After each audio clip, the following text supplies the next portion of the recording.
দর্শক, স্বাগতম বিডি ইনফোভিউজে। আজকে তথ্য জানাচ্ছি আমি তালুকদার ইকরা বিনতে ইব্রাহিম। মধ্যপ্রাচ্যের উত্তপ্ত পরিস্থিতি এখন নতুন এক মোড়ে। ইরান ইসরায়েল যুদ্ধের রেশ না কাটতেই এবার উঠে এসেছে এক বিস্ময়কর তথ্য। গোপনে ইরানকে আলোচনার টেবিলে ফিরিয়ে আনতে যুক্তরাষ্ট্র নিচ্ছে বিশাল কূটনৈতিক প্রচেষ্টা। কিভাবে, কত টাকা অফার করছে তারা? চলুন বিস্তারিত জানি। যুদ্ধের ভয়াবহতা। মাত্র কয়েক সপ্তাহ আগেই যুক্তরাষ্ট্রের B-2 বোম্বার দিয়ে ইরানের ৩টি গুরুত্বপূর্ণ পারমাণবিক স্থাপনায় চালানো হয় ইতিহাসে অন্যতম শক্তিশালী বিমান হামলা। ওয়াশিংটনের দাবি, এই হামলায় বড় ক্ষতি হয়েছে তেহরানের পারমাণবিক সক্ষমতার।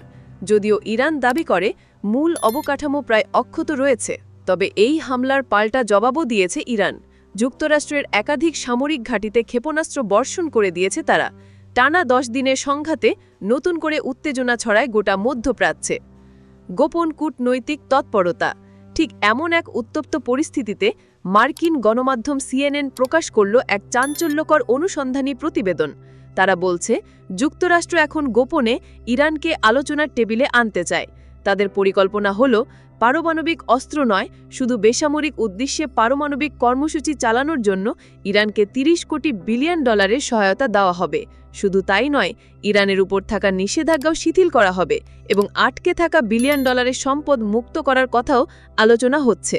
তবে শর্ত একটাই, ইরানকে ইউরেনিয়াম সমৃদ্ধকরণ পুরোপুরি বন্ধ করতে হবে। এই বিষয়ে কোনো ছাড় নয়।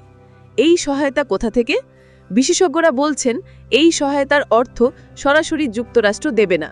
এটি মধ্যপ্রাচ্যে যুক্তরাষ্ট্রের ঘনিষ্ঠ মিত্র দেশগুলো যেমন সৌদি আরব, কাতার বা আমিরাত, তাদের মাধ্যমে দেওয়া হবে। এর মাধ্যমে ইরানকে বোঝানো হবে, সহযোগিতা করলে পুরস্কার আছে, যুদ্ধ করলে ধ্বংস। ইরানের প্রতিক্রিয়া কি? এই আলোচনার বিষয়ে ইরানের পক্ষ থেকে এখনও কোনো আনুষ্ঠানিক প্রতিক্রিয়া আসেনি। তবে অতীত ইতিহাস বলছে, ইরান কূটনৈতিক চাপ বা প্রলোভনে খুব সহজে মাথা নয় না, বিশেষ করে যখন তেহরানের সামরিক ও রাজনৈতিক নেতৃত্ব ইসরায়েলের বিরুদ্ধে জোর প্রতিরোধের বার্তা দিচ্ছে। শেষ পর্যন্ত ইরান এই আলোচনায় রাজি হবে কিনা সেটা এখনও প্রশ্ন, কিন্তু এটা নিশ্চিত, যুক্তরাষ্ট্র আর এক নতুন যুদ্ধের আগে কূটনৈতিক পথে একটা সুযোগ দিতে চাইছে, কারণ পরমাণু যুদ্ধ কারো জন্যই লাভজনক নয়। আপনার মতামত কি? ইরান কি এই প্রস্তাবে সাড়া দেবে?